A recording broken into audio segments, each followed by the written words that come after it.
نحمدہ و نصلی علی رسول الکریم اما بعد اللہم صلی علی محمد و علی آلہ و صحابہ اجمعین۔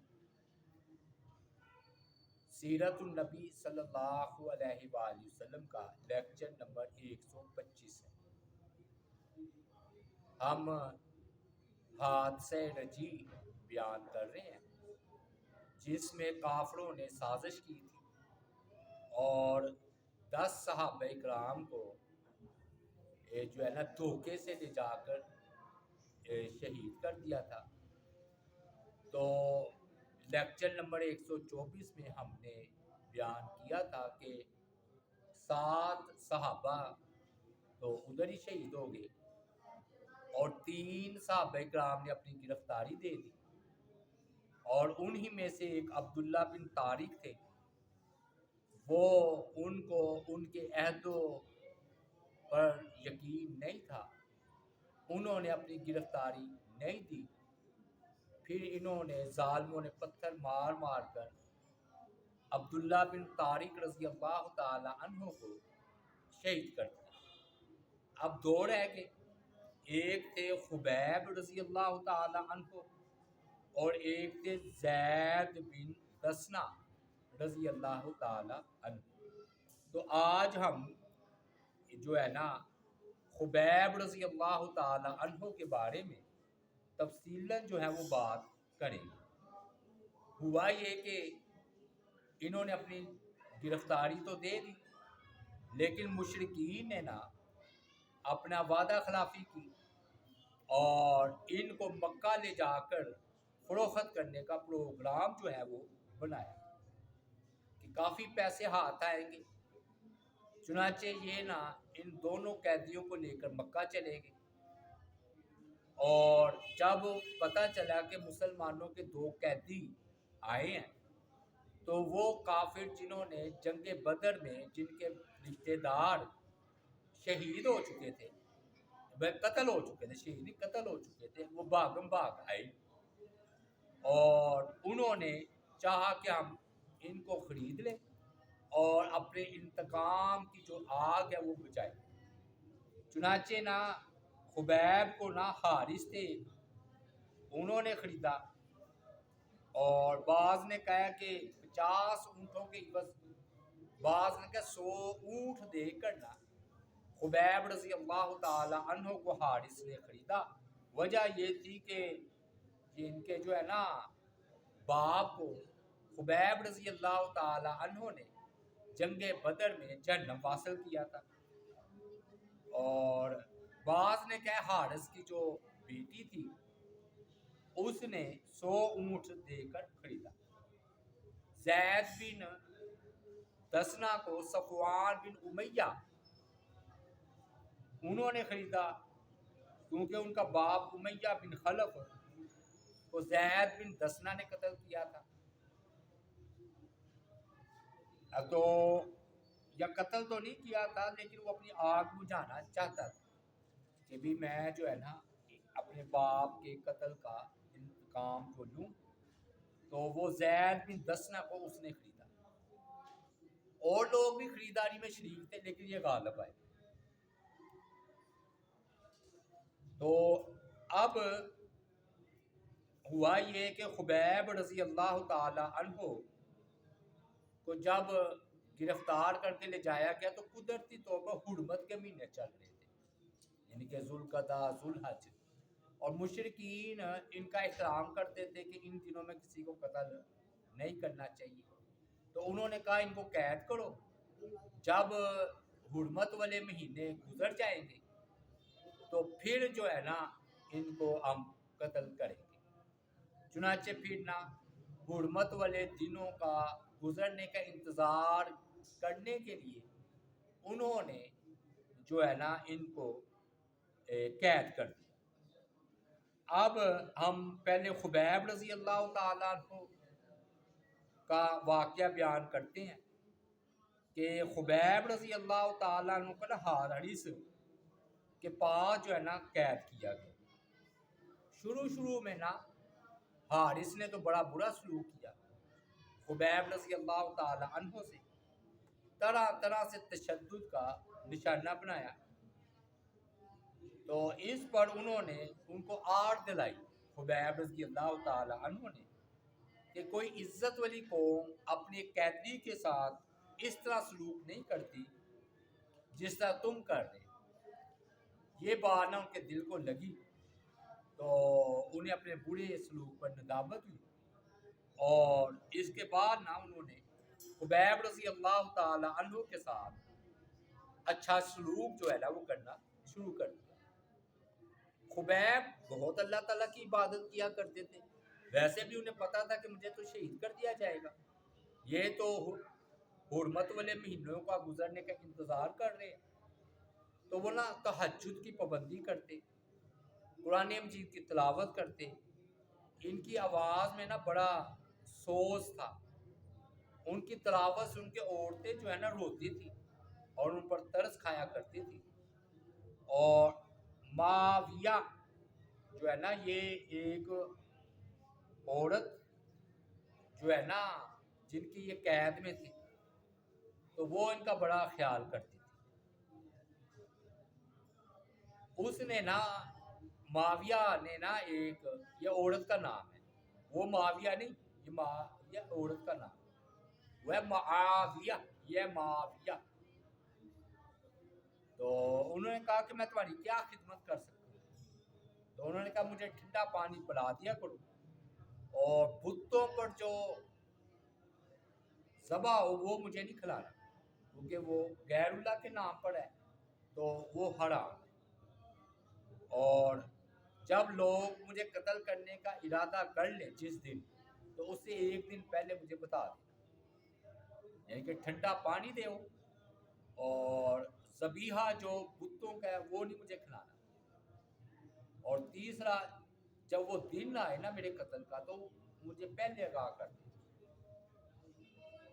تو وہ جو ہے نا خبیب رضی اللہ تعالی عنہ قیدی کی زندگی جو ہے نا بسر کر رہے تھے، اور یہ بعد میں یہ مسلمان ہو گئے تھے، کیونکہ اس نے نا خبیب رضی اللہ تعالی عنہ پر اترنے والی مدد کو دیکھ بھی لیا تھا، بلکہ نظارہ بھی کر لیا تھا.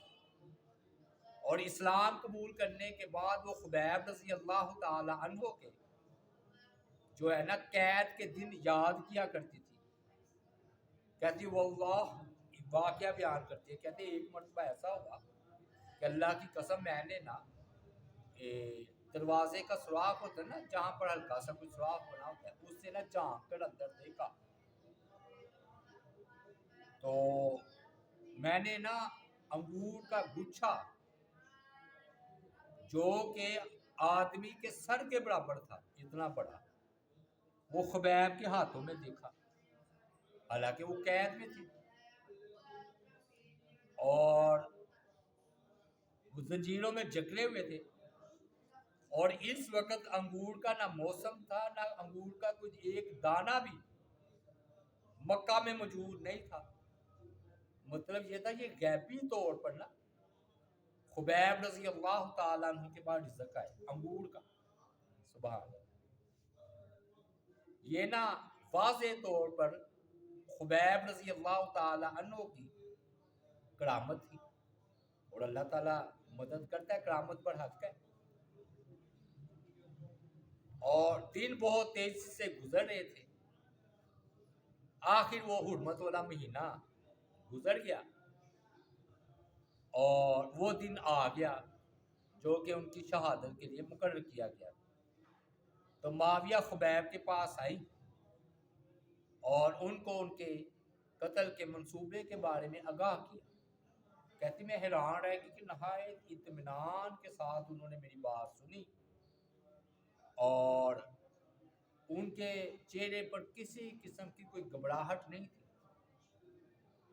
انہوں نے کہا کہ مجھے نا یہ فکر لاحق ہے کہ میں اپنے نا جسم کی صفائی کر دوں. کیا تم مجھے جو زیر ناف بال صاف کرنے والا استرا، یعنی کہ بالوں کی صفائی، غیر ضروری بالوں کی صفائی کا جو ہے نا تم مجھے وہ دے سکتی ہو؟ تاکہ میں اللہ سے ملاقات کرنے سے پہلے اپنی صفائی کر لوں، پاکی حاصل کر لوں۔ انہوں نے کہا ٹھیک ہے۔ اب دیکھیے یہ ہوتی ہے محبت کہ آخری وقت میں کتنی صفائی سے محبت ہے۔ تو پھر نا معاویہ کہتے ہیں میں نے نا اپنے بیٹے کو نا بے احتیاطی میں، مجھے خیال ہی نہیں آیا، میں نے اس طرح دیکھ کر تو ان کے پاس بھیج دیا۔ بعد میں اچانک مجھے خیال آیا میں نے ایک اس طرح اپنے بیٹے کے ہاتھ جو چھوٹا سا تھا نابالغ قیدی کے پاس بھیج دیا، وہ جڑگمال بنا لے، اسے اس طرح سے قتل کر دے، انتقام لے لے۔ کہتے میں نے اپنے آپ کو کوسا، فوراً بھاگی گئی کہ وہ پیشگی کوئی بدلہ نہ لے لے میرے بیٹے کو ذبح کر کے۔ بچہ اس طرح لے کر ان کے پاس پہنچا خبیب کے پاس، تو انہوں نے ان سے اس طرح لے لیا۔ انہوں نے کہا ارے تو بڑا بہادر ہے، خبیب نے کہا تیری ماں نے تجھے اس طرح دے کر بھیجتے ہوئے یہ خوف نہیں کیا کہ میں وعدہ خلافی کروں گا؟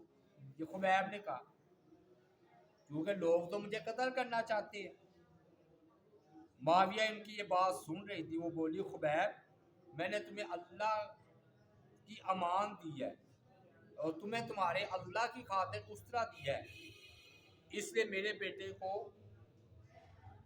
قتل کر دو گے؟ یعنی کہ سوال کیا؟ یہ سن کر خبیب نے کہا کہ ہم لوگ وعدہ خلافی نہیں کرتے، ویسے بھی نبی علیہ الصلوۃ والسلام نے بچوں عورتوں کو قتل کرنے سے منع فرمایا۔ یہ ہوتا ہے کردار۔ ایک اور روایت ہے کہ حارث بن عامر کی بیٹی سے اس طرح مانگا تھا اور اس کا نام زینب بتایا جاتا ہے، اور دونوں نے یہ روایت نقل کیا، زینب نے بھی اور معاویہ نے بھی، کہ انگور کا جو گچھا تھا نا غیبی طور پر جو خبیب رضی اللہ تعالی عنہ کو ملا ہے، وہ ہم نے دونوں نے دیکھا ہے۔ تو بعض نے کہا کہ زینب نے اپنا بچہ بھیجا ہے، بعض نے کہا معاویہ نے، تو ہو سکتا ہے دونوں ٹھیک ہو۔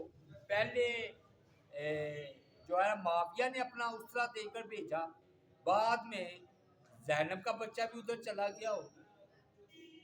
تو انہوں نے پھر تسلی دیتے ہوئے کہا کہ خبیب نے رضی اللہ تعالیٰ عنہ نے دونوں عورتوں کو کہ کیا تمہیں یہ خوف ہے کہ میں اس بچے کو قتل کر دوں گا؟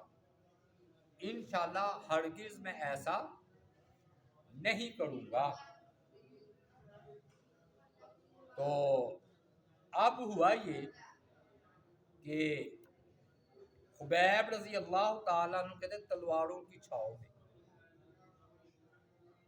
کہ انہوں نے نا بتا دیا کہ صبح کا وقت مقرر ہے آپ کو قتل کرنے کے۔ چنانچہ بالآخر وہ صبح کا وقت آ گیا، جب قریش نے نا خبیب کو شہید کرنا چاہتے تھے، انہوں نے کہا کہ یہ نا حرم کی حدود سے باہر لے جا کر قتل کیا جائے۔ تو ان کی نظر نہ تنعیم ایک مقام ہے ادھر پڑی کہ ان کو نہ حدود حرم سے باہر مکہ کے جو قریب ہے، اور آج کا یہ مسجد عائشہ کے نام سے مشہور ہے، لوگ ادھر سے عمرہ کرتے ہیں، یعنی کہ احرام باندھ کر کئی عمرے کرتے ہیں۔ تو انہوں نے کہا کہ جی میں نا کفار مشرکین نے کہا کہ ان کو ادھر لے جا کر شہید کیا جائے، تنعیم مقام پر جہاں پر آج مسجد عائشہ۔ چنانچہ قریش مکہ خبیب کو زنجیروں میں جکڑ کر اپنے ساتھ لے گئے، وہ تنعیم پہنچ کر رک گئے۔ ان کے ساتھ نا بہت بڑی تعداد بچوں کی، عورتوں کی، مردوں کی، تماشائیوں کی، توبہ نعوذ باللہ، کہ کس طرح ان کو شہید کیا جاتا ہے، یہ دیکھنے کے لیے سب خبیب کی شہادت کا منظر دیکھنے کے لیے بےتاب تھے، کیونکہ کوئی نہ کوئی گھر ایسا ضرور تھا جو کہ مسلمانوں کے ہاتھوں قتل نہ ہوا ہو، تو وہ اپنا بدلہ لینا چاہتے تھے، انتقام کی آگ ٹھنڈی کرنا چاہتے تھے۔ تو انہوں نے نا پہلے لکڑی کا لمبا سا ایک تختہ منگوایا، اس کو زمین میں گاڑا، پھر اس کے ساتھ نا انہوں نے خبیب کو اس تختے پر نا سولی پر چڑھانے کے لیے وہ قریب چلے گی، تختے کے قریب لے گی۔ تو خبیب رضی اللہ تعالی عنہ کو پتہ چلا کہ اب انہوں نے مجھے سولی دے دی، انہوں نے کہا کہ مجھے تھوڑی سی مہلت دے تاکہ میں نا 2 رکعت نماز پڑھ لوں۔ انہوں نے خبیب رضی اللہ تعالی عنہ کو نماز پڑھنے کی اجازت دے، وہ بڑے محبت بڑے کہ آخری نماز ہے، موت کے سائے میں نماز پڑھ، کہتے ہیں نماز عشق ادا ہوتی ہے تلواروں کے سائے میں، وہ آتا سارے چمکتی تلواروں کے ساتھ تیار کھڑے تھے، عورتیں، بچے، غلام ارد گرد جمع تھے، وہ سب خبیب کو آنکھیں پھاڑ پھاڑ کر دیکھ رہے تھے، مگر خبیب وقت اور جگہ سے غافل اللہ کی طرف دھیان لگا کر بڑے رو کر نماز پڑھ رہے تھے۔ تو 2 رکعتیں پڑھی، ان کا نا جلدی نماز ختم کرنے کو دل نہیں کر رہا تھا، اتنا ان کو لطف آ رہا تھا، لیکن انہوں نے پھر نماز کو طول نہیں دیا، اور فارغ ہوتے ہی انہوں نے مشرکین سے کہا اللہ کی قسم اگر مجھے یہ خیال نہ ہوتا کہ تم یہ سمجھو کہ میں قتل سے گھبرا کر لمبی نماز پڑھ رہا ہوں تو میں زیادہ دیر تک نماز پڑھتا رہتا۔ انہوں نے اپنی آخری نماز اس قدر نور اور سرور دیکھا نماز میں کہ الفاظ بیان سے باہر ہے، کہ اتنا لطف جو ہے نا انہیں آیا۔ کہتے ہیں یہ 2 رکعت پتہ کدھر پڑی، جہاں پر آج وہ ہے نا جگہ تنعیم مسجد عائشہ، ادھر پڑی، اور یہ نا کہتے پہلے انسان ہے خبیب رضی اللہ تعالی عنہ جنہوں نے اپنے وفات یا شہادت سے پہلے یہ طریقہ نکالا 2 رکعت پڑھنے کا۔ اب پھر جتنے بھی ایسے ہوئے نا قیدی جن کا پھانسی ہوتی ہے یا شہید ہوتے ہیں یا ان کو پتہ ہے کہ بھی صبح موت ہے، تو وہ پھر یہ کرتے ہیں کہ 2 رکعت پڑھتے ہیں، یعنی کہ خبیب رضی اللہ تعالی عنہ نے یہ طریقہ نکالا، نبی علیہ السلام کے علم میں آیا، آپ نے نفی نہیں کی، تو گویا یہ سنت تقریری کی وجہ سے یہ سنت بھی ہو گئی، اور یہ بندے کے حسن خاتمہ پر بھی دلیل ہے۔ چوں ہی سیدنا خبیب نماز سے فارغ ہوئے، کفار قریش ان کی طرف لپکے اور انہیں پکڑ کر فوراً تختے پر لٹکا دیا اور چہرہ قبلے کی طرف سے ہٹا کر مدینہ کی طرف کر دیا اور خوب کس کر باندھ دیا۔ چنانچہ انہوں نے آخری وقت میں کہا کہ اگر آپ اسلام کو چھوڑ دیں تو میں جو ہے نا تمہیں آزاد کر دیں۔ تو انہوں نے کہا کہ اگر میری جان تو چھوٹی ہے، بڑی سے بڑی بھی اگر میری جان میری ہوتی تو میں فخر سمجھتا اسلام پر جان قربان کرنے۔ تو انہوں نے کہا ہرگز نہیں، اللہ کی قسم اگر اپنی رہائی کے بدلے دین چھوڑنا تو بہت دور کی بات ہے، تم لوگ پوری زمین کا سارا کچھ سودا بھی مجھے دے دو تو میں ایک لمحے کے لیے بھی اسلام کو نہیں چھوڑ سکتا، پوری دنیا کی دولت دے دو، جان کیا چیز۔ ایک نے نا بعد نے کہا ابو سفیان، بعد نے کہا کوئی اور تھا، تو اس نے نا ایک اور چال چلی، کافر کہنے لگے اچھا اگر تم یہ کیا تمہیں یہ پسند ہے کہ نبی علیہ السلام تو اپنے گھر میں آرام اور اطمینان سے بیٹھے ہیں اور تم ادھر شہید ہو رہے، اور اگر تمہاری جگہ نبی علیہ السلام ہو تو کیا تم پسند کرو گے کہ نبی علیہ السلام کو شہید کر دیا جائے اور تم بچ جاؤ؟ انہوں نے کہا ظالمو یہ کیا پکڑے؟ خبیب رضی اللہ تعالیٰ عنہ نے فرمایا اللہ کی قسم مجھے تو یہ بھی گوارا نہیں کہ محمد صلی اللہ علیہ وآلہ وسلم میری جان چلی جائے اور ان کو ایک معمولی سا کانٹا بھی چوبے۔ تم یہ کہتے ہو کہ میں اپنی جگہ وہ شہید ہو جائے، میں تو کہتا ہوں ایک معمولی میری جان چلی جائے اور انہیں معمولی سا کانٹا بھی نہ چوبے۔ یہ ہوتی محبت۔ تو خبیب رضی اللہ تعالیٰ عنہ کی خواہش تھی کہ میرا رخ جو ہے نا جب مجھے شہید ہوں تو قبلے کی طرف، انہوں نے پکڑ کر مدینہ کی طرف کر دیا۔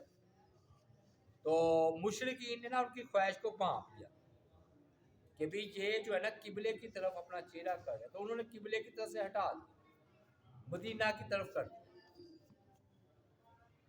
یہ دیکھ کر خبیب رضی اللہ تعالی عنہ ان سے مخاطب ہوئے، بولے کہ تم نے میرا چہرہ قبلے کی طرف سے ہٹا دیا ہے، میرے لیے اب بھی کوئی پریشانی کی بات نہیں، کیونکہ اللہ نے کیا فرمایا فَأَيْنَمَا تُوَلُّوا فَثَمَّ وَجْهُ اللَّهِ، تم جس طرف بھی منہ کرو گے تو اللہ کا چہرہ وہی ہے،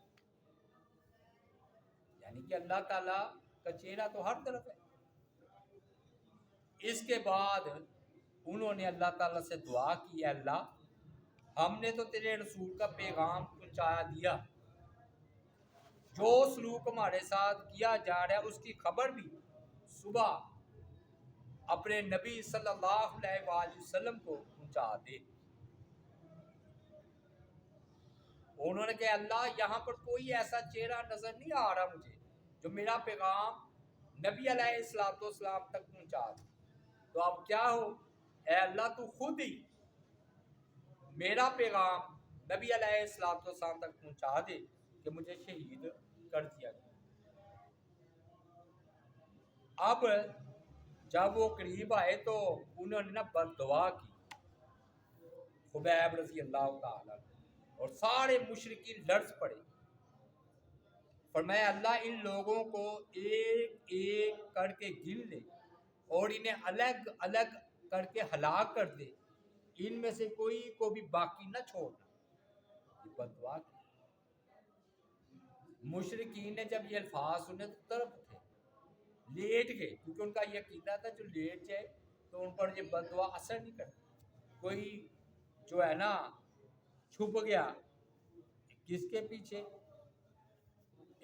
پہاڑ کے پیچھے، کوئی لیٹ گیا تو خوف میں مبتلا ہو، حالانکہ دیکھ رہے ہیں ان کو تو شہید کر رہے ہیں لیکن بد دعا کا بھی خوف ہے۔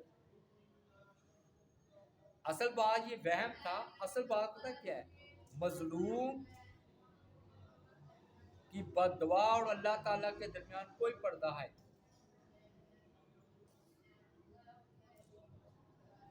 پھر مظلوم بھی خبیب رضی اللہ تعالیٰ عنہ جیسا، اور بعض لوگوں نے نا اس بد دعا سے بچنے کے لیے زمین پر لیٹ گئے، بعض لوگ درختوں کی اونٹ میں چھپے، بعض لوگوں نے کانوں میں انگلیاں رکھ کر بھاگنے سے نا یہ سمجھا کہ ہم بد دعا سے بچ جائیں گے۔ تو لیکن نا اللہ تعالیٰ کی ذات پاک کو علم تھا نا، تو اصل میں بہت سارے لوگ بعد میں ایمان لے گئے، یہ جو موجود تھے نا خبیب رضی اللہ تعالیٰ عنہ کو شہید کرنے کے لیے، ان میں سے اکثر لوگ بعد میں ایمان لے آئے۔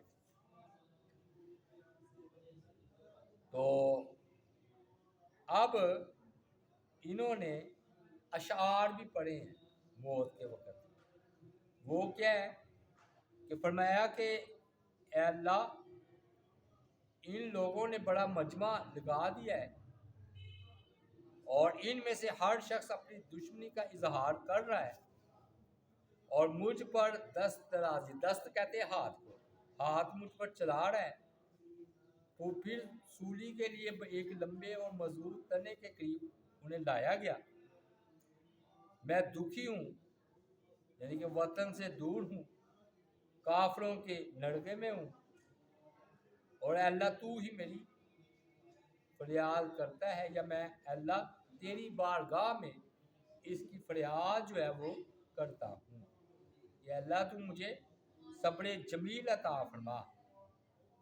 اور یہاں کہیں کم تر درجے کی آسان چیز ہے موت۔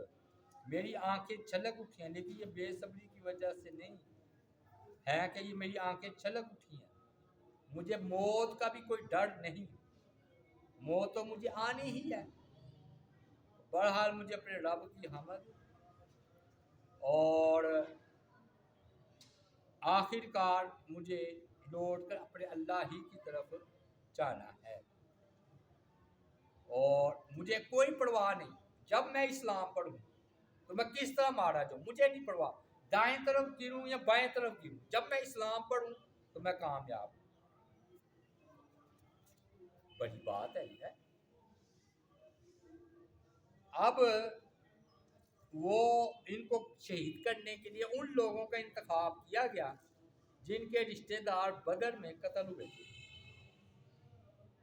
تو ایک ان میں سے ایک لڑکا تھا، اس نے وہ ایک نیزہ تھما دیا، کیونکہ یہ جو لڑکا تھا نا، اس کے باپ کو جنگ بدر میں قتل کیا گیا تھا۔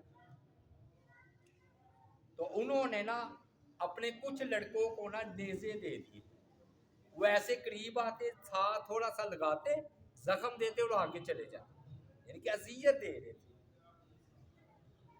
اور یہ ضربے بہت تکلیف دیتی۔ اور خبیب رضی اللہ تعالیٰ عنہ یہ ضربے کمال استقامت اور صبر سے برداشت کر لیتے۔ بھائیو کہنا آسان ہوتا ہے، کہنا آسان ہوتا ہے، اب دیکھیے نا کیسے ان پر جو ہے نا وہ برس رہے ہیں اور وہ کر رہے ہیں برداشت۔ اب ہوا یہ کہ ان کا چہرہ جو مدینہ کی طرف تھا خود بخود قبلے کی طرف ہو گیا، اس حالت میں کہ ان کے مقدس بدن سے خون بہہ رہا تھا، اور اپنا چہرہ قبلہ رخ دے کر بے حد خوشی اور بے اختیار وہ پکار اٹھے، سب تعریفیں اس اللہ کے لیے ہیں جس نے میرا چہرہ اس قبلے کی طرف کر دیا، جسے اس نے اپنے لیے اور اپنے نبی علیہ السلام کے لیے موضوع سمجھا، یعنی کہ چیز کو زیادہ بہتر سمجھا وہ کر دیا، تو قبلے کی طرف ان کی گردن ہوگی۔ اب حیرت انگیز دوسری کرامت یہ ہوئی کہ بڑی انہوں نے کوشش کی کہ قبلے کی طرف سے ہٹ کر ان کا جو ہے نا چہرہ کسی اور طرف ہو جائے، لیکن وہ نہیں کر سکے۔ اور ایک روایت میں ہے کہ انہوں نے اللہ تعالیٰ سے دعا کی تھی کہ اللہم ان کان لی عندک خیر فحول وجہی نحو قبلتک قبلتک، اے اللہ اگر تیرے پاس میرے لیے کوئی بلائی لکھی بھی ہے تو میرے چہرے کا رخ اپنے قبلے کی طرف پھیر دے۔ چنانچہ وہ جو ہے نا قبلے کی طرف چہرہ پھیرے۔ ابھی بعد میں نا مشرکین نے بڑی کوشش کی ہے لیکن وہ چہرہ نہیں پھیرا۔ پھر حارث بن عامر نے قاتل کے طور پر نامزد ہو چکے تھے۔ پھر قریش مکہ نے فیصلہ کیا کہ ان جو ہے نا دونوں ابو میسرہ اور عقبہ، یہ جو ہے نا ان کے ہاتھ میں نا انہوں نے نیزہ تھما دیا۔ عقبہ کون تھا؟ عقبہ وہی تھا جس کے باپ کو انہوں نے قتل کیا تھا۔ تو پھر اس نے ہاتھ پکڑ کر خبیب کے بدن پر دے مارا، یوں خبیب رضی اللہ تعالیٰ عنہ شہید ہو گئے۔ یعنی کہ عقبہ جو تھا نا، عقبہ اس نے بڑی بے دردی سے پہلے تو چھوٹے چھوٹے زخم لگائے، بڑی اذیتیں دی، اور آخر میں جو ہے نا ان کو شہید کر دیا۔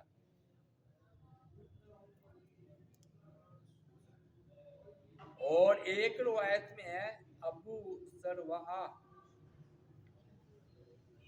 اس نے جو ہے نا ان کو سولی دی، یعنی کہ شہید۔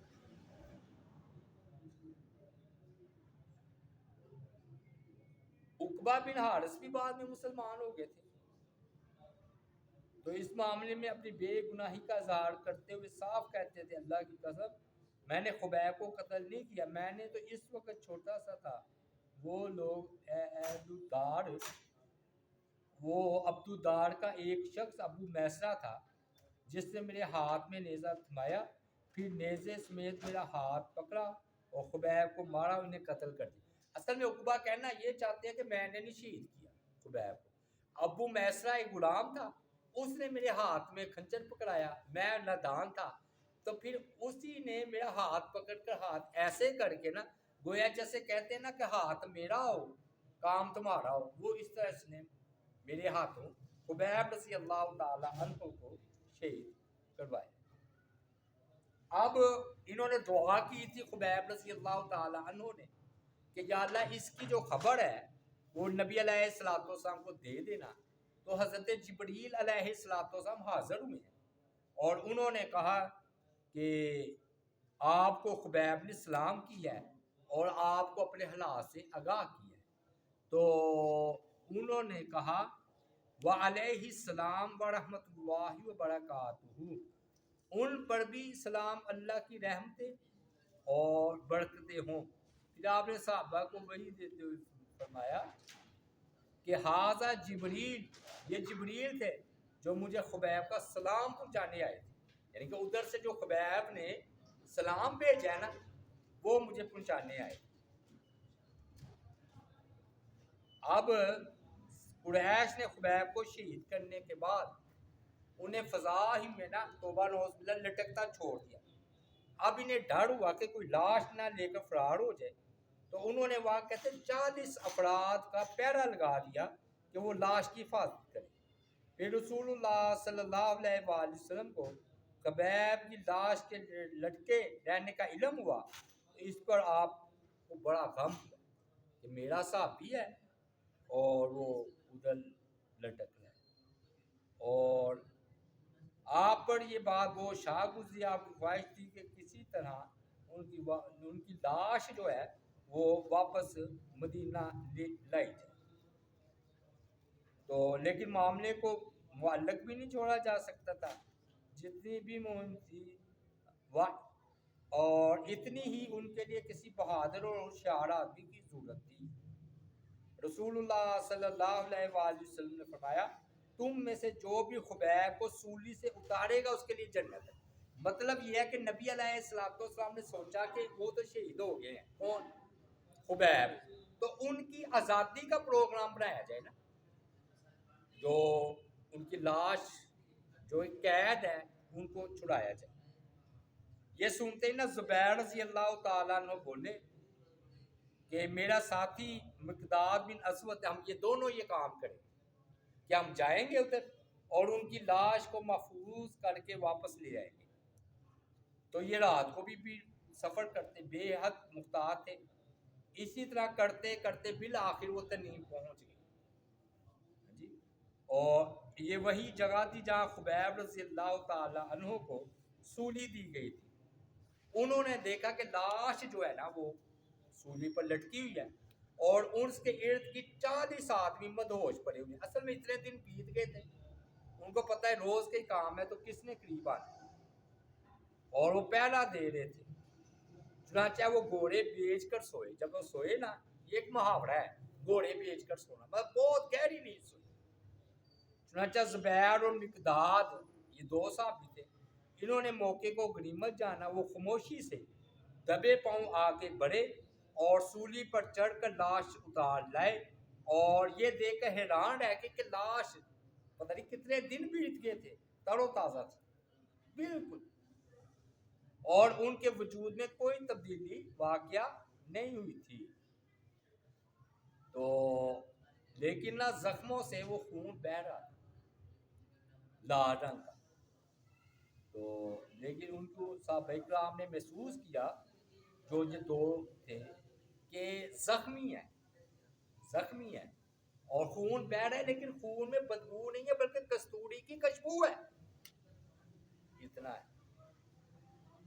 پھر نا زبیر نے ان کی لاش دیکھا نا، کافر آ رہے ہیں، پتہ چل گیا نا، یہ لے کر جا رہے تو پتہ چل گیا، کافروں نے پیچھا کیا، تو زبیر رضی اللہ تعالی عنہ نے نا فوراً لاش گھوڑے سے اتار کر زمین پر رکھ دی کہ وہ دوبارہ کافروں کے ہاتھ میں نہ لگ جائے. تو اللہ تعالیٰ نے ان کی لاش کی حفاظت فرمائی اور زمین کو حکم دیا کہ وہ لاش کو نگل لے، اپنی آغوش میں لے لے. چنانچہ لاش نے نا زمین نے خبیب رضی اللہ تعالیٰ عنہ کی لاش کو نگل لی. جیسے وہ عاصم بھی ثابت ہے ان کا تو پانی لے گیا تھا، تو اللہ تعالیٰ ایسے حفاظت کرتے ہیں.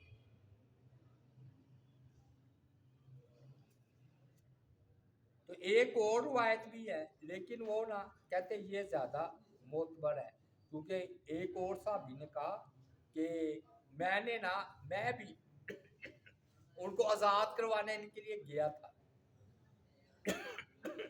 لیکن جیسے ہی میں نے لاش اتاری تو زمین پر رکھی تو زمین نکل گئی. اللہ تعالیٰ اس طرح جو ہے نا وہ اپنے حفاظت فرماتے ہیں. اب آخری ایک اہم بات سمجھ لیں. ایک صحابی تھے سعید بن عامر رضی اللہ تعالی عنہ، یہ اس وقت حالت کفر میں تھے. سعید بن عامر وہ واقعہ بیان کرتے ہیں کہ غزوہ خیبر سے پہلے مسلمان ہوئے. ان کے دل میں جو نا خبیب کی مظلومانہ شہادت کا بڑا گہرا اثر ہوا تھا. ان کی حالت یہ تھی کہ وہ انہیں جب بھی خبیب کی شہادت کا منظر یاد آ جاتا تو وہ بے ہوش ہو جاتے. تو ایک موقع آیا یہ ہم اس سے مدینہ آئے تو حضرت عمر رضی اللہ تعالیٰ نے کہا چلو میں پوچھ ہی لوں کہ ان کے بارے میں کیا بات ہے کہ یہ بیٹھے بیٹھے ان کو غشی آ جاتی ہے، دورہ پڑ جاتا ہے، بے ہوش ہو جاتے ہیں. تو حضرت عمر رضی اللہ تعالیٰ عنہ نے فرمایا کیا آپ کو جنون ہے، یعنی کہ جنون لاحق ہے.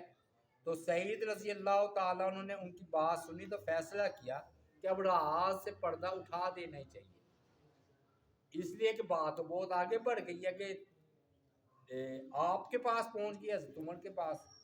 تو انہوں نے حضرت عمر کو جواب دیا امیر المومنین اللہ کی قسم جنون والی کوئی بات نہیں. اصل بات یہ ہے کہ جب خبیب رضی اللہ تعالیٰ عنہ کو شہید کیا گیا تھا میں اس وقت موجود تھا، میں نے ان کی بد دعا سنی تھی اور اللہ کی قسم میرے دل میں جب بھی اس منظر کا خیال آتا ہے تو مجھ پر بے ہوشی طاری ہو جاتی. ان کا یہ جواب سن کر عمر رضی اللہ تعالی عنہ کے نزدیک ان کا مقام و مرتبے میں مزید جو ہے وہ اضافہ ہو گیا. تو یہ ہم نے خبیب رضی اللہ تعالیٰ عنہ پر کروڑوں رحمتیں نازل فرمائے، اللہ تعالیٰ ان کے مزید درجات کو بلند فرمائے. کس طرح انہوں نے جو ہے نا شہادت کو قبول فرمایا، اللہ تعالیٰ ان کے مزید جو ہے نا درجات کو بلند فرمائے. وما علینا الا البلاغ المبین.